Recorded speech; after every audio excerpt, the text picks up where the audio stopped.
It is do or die.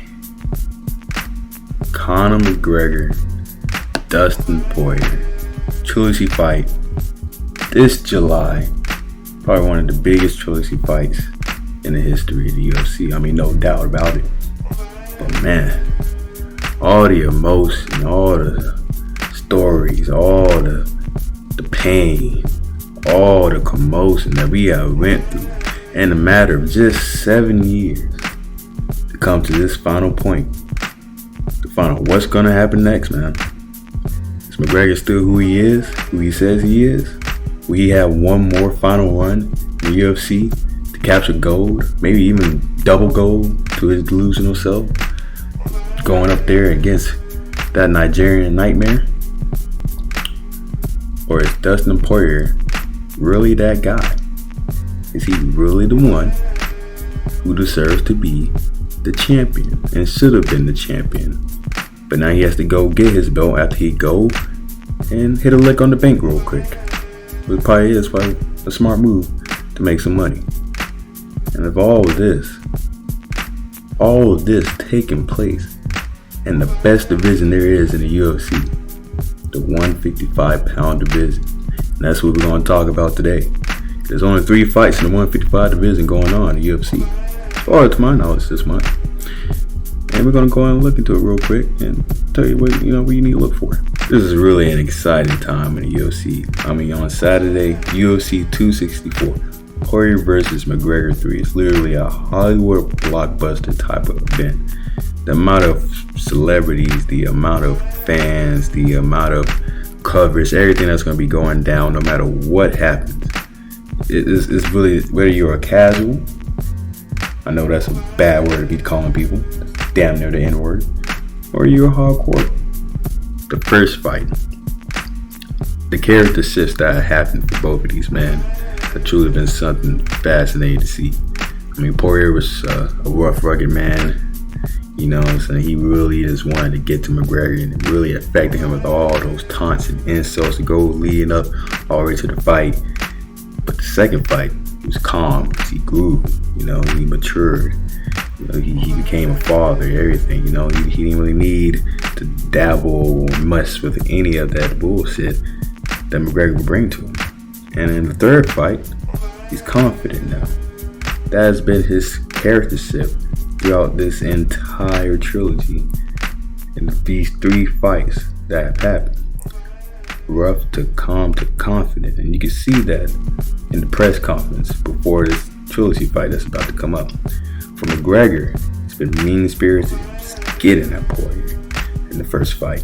Just coming out here with everything. This you little pea head, this getting up to his head, just getting to his skull. In the second fight, it was gracefulness. He was graceful, doing that whole lead up to the fight.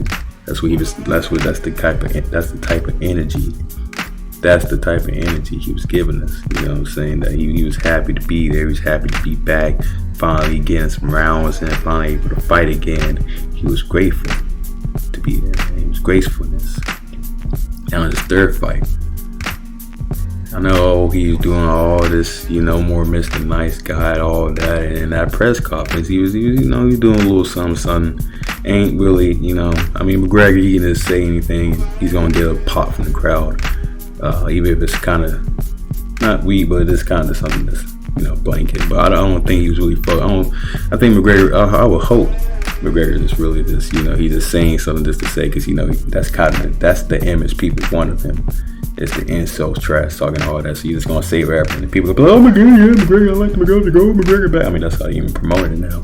You look at clips for the press conference that happened. But I feel like this third stage for McGregor in this trilogy fight is acceptance. Whether this is acceptance that this is the end, or this is acceptance of this guy. This Poirier is the guy he has to get to. He has to right this wrong. This is everything. It's very important in his career, to where he's going to go and where his legacy is going to fall. He beats Poirier, he's still in the game. I mean, even if he beats Poirier and go into boxing, he can do that. He just beat the number 1 guy, Dustin Poirier. He beat the man. You know what I'm saying? Greg, the double champ, can do whatever the fuck he wants. He can do.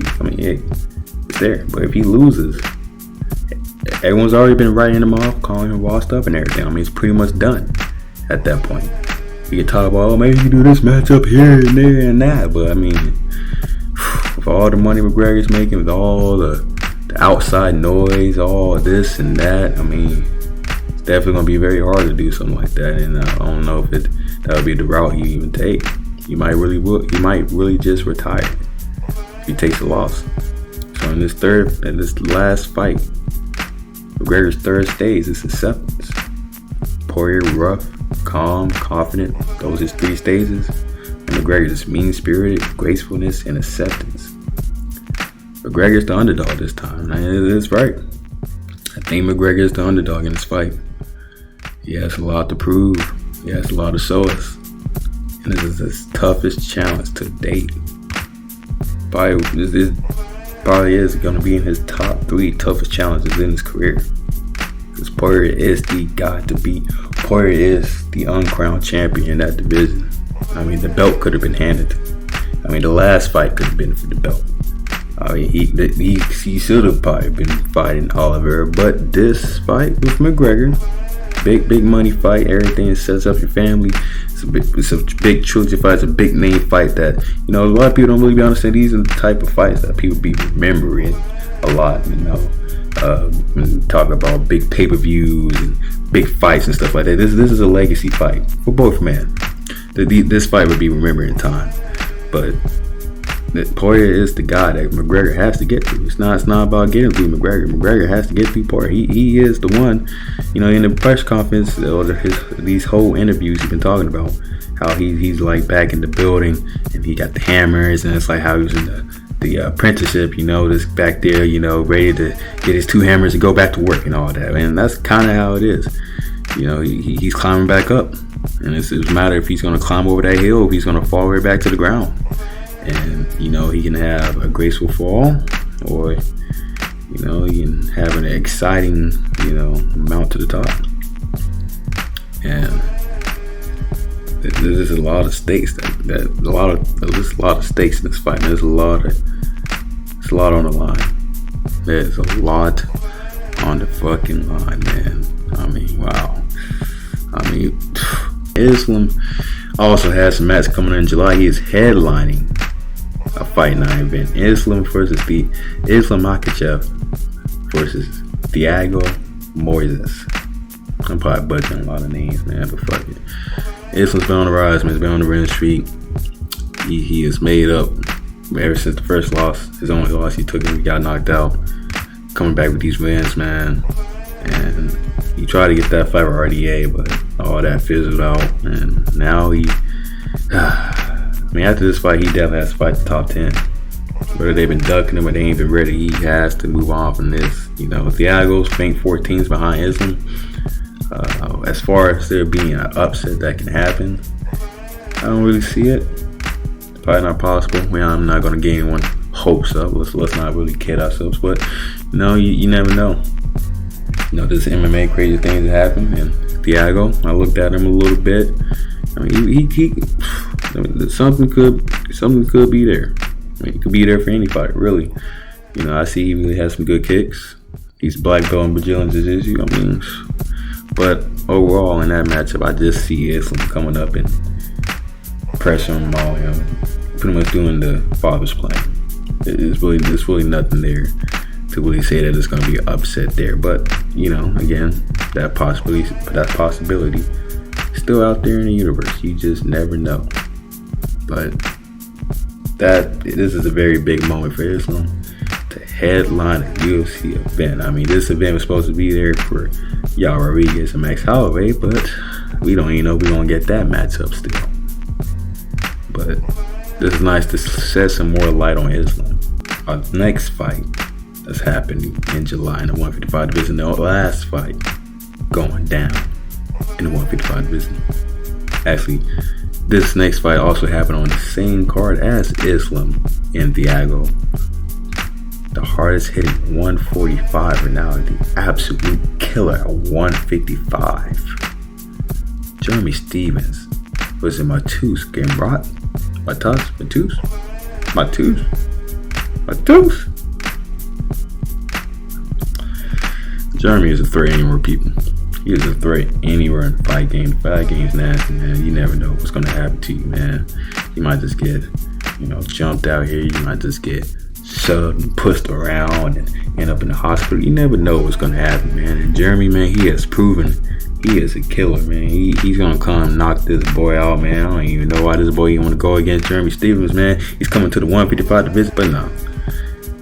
All jokes aside, Jeremy a fool, man. This man been wild and sub. that sub is crazy, man. I ain't know how you even do that. Injure your fucking opponent. Now you out here, you got a new opponent, and that was supposed to be his debut fight at 155, and now he has this fight against a young prospect coming up, and Jeremy's on a 4-fight losing streak. Now he's going to the 155 division. We know how killer that is.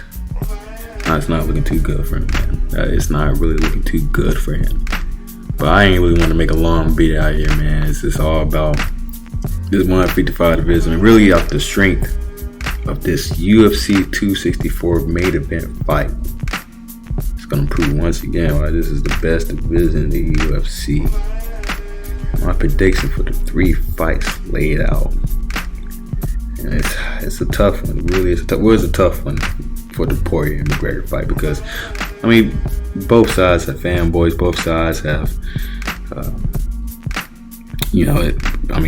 most people are on the fence, but yeah, both sides have fanboys. Usually the fanboys is gonna pick the other side and be like, oh yeah, blah blah this and that. Oh, McGregor's washed up. Oh, Poirier, he's gonna get he's gonna get knocked out. It's a lot of foolishness, and and when you pick one fight, it's not even really that you want to pick a side, because at the end of the day, deep down, these are both tremendous fighters, and what they have done for their families, what they've done for their fans and the people around them is truly amazing.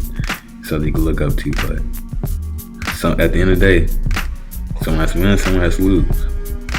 And for Poirier versus McGregor 3, man, I'm going to go with McGregor out with just a little edge. He's done good in rematches. If he comes out there, it's not even just about being focused, really. The idea of him not being focused, it's a sketchy, topic. It's just like how non-focused he be and stuff like that. But really, if he's focused on the idea of a mixed martial arts bout, and he is intent in being the killer that he is supposed to be, first round knockouts. Over 19 first round knockouts. Go out there. He's been talking about Dustin Poirier being a corpse and gunless, man. That's the type of mindset he needs to be in, especially against Dustin Poirier, the number 1 guy in the division. He is the number 1 lightweight in the world, uncrowned champ. Gotta go out there and take that man out.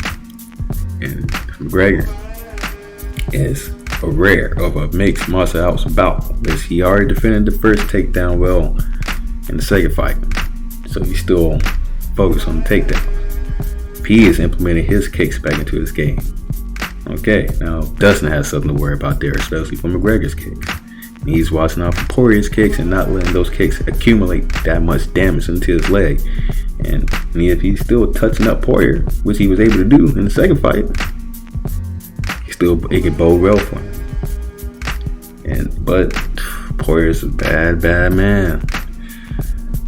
It is really all Poirier has to do is just keep perfecting what's been working for him. Really, it's not really much for him to change, but more for him to keep utilizing everything that he does well. Still using the takedowns. He used the calf kicks if they're still there, but all his check hooks, his switching of stances, all that. This fight is really a tough one to call, man, but this is, like I said, do or die. And I might die on this hill, but you gotta choose with McGregor on this one. Hey, McGregor gets the job done. Damn, that shit is tough, man. But it's gonna be a real good fight, man. As far as the Islam and Thiago fight, like I said, Islam's most likely winning like that. The guy's a beast.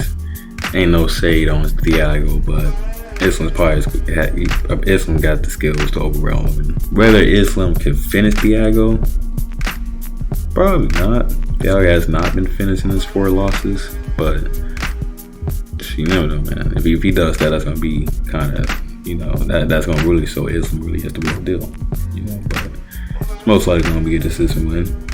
So I'm going with Islam with that one. And Jeremy Stevens against Matthias Gamrot. Man, I know, budget that hella hard. But obviously the hardest hitter, 145, man. Come on now. Now absolute killer at 155. Jeremy Stevens, I'm going with him. He's gonna win that fight. Nah, man, not Jeremy. I'm going. Even though I can't say the man's name right, Gamrot's gonna probably beat Jeremy Stevens, man. I mean, this what I'm seeing, what I'm looking at. You know what I'm saying? I ain't gonna say I'm the best. I ain't gonna say I'm some fight analysis, some breakdown artist. Going with Gamrot. Gamrot's most likely probably. Man, he probably even get a finish on Jeremy Stevens, man, because Stevens been finished a couple times, man. And he's been in the fighting game for a while. Like I said, 4 fight losing streak. It's not looking too good for him, but again, like I said, you never know, man. It's MMA, man. This might be what he needs. Move up. You're typically older in your career, when you're an older fighter, you need to move up. But man, the 155-pound division, man. It's been a very great division. Very great division to watch, especially this entire year. I mean, you 257. We start off with the second fight of the trilogy, Poirier and Mcgregor 2. Then we go on again to crown, the vacant title for the belt. Chandler and Oliveira, that exciting 2-round affair.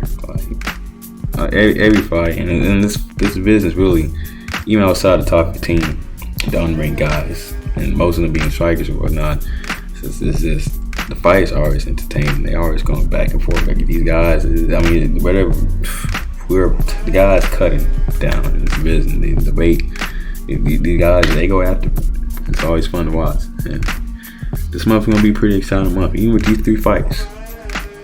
I mean, main event fight is 264. I mean, 264 fight is, the big spectacle, but it's still gonna be a great month. So, hey, check out these 3 fights, man. That's my picks for the fights. I think McGregor's gonna do it one last time. I mean, we'll have to see. So, I can tell with the way I'm, man. It's kind of emotions, you just riled up. You just like, damn, man. It's like, just ready to get to this moment. It's like, damn. You gonna die here, whole live long enough to see yourself become the villain. Real shit, man. But anyways, man, that's it, man. I ain't want to be out here rambling off too long, man. I just want to talk about just the spectacle of these fights, man. But let me catch y'all around, man. We're gonna see what goes down this Saturday and next Saturday, when again Islam gets that big chance to headline the event and what he does with it, man. But that's all, man. Leave your predictions down below. Comment, like, subscribe. Y'all take care, man. Peace.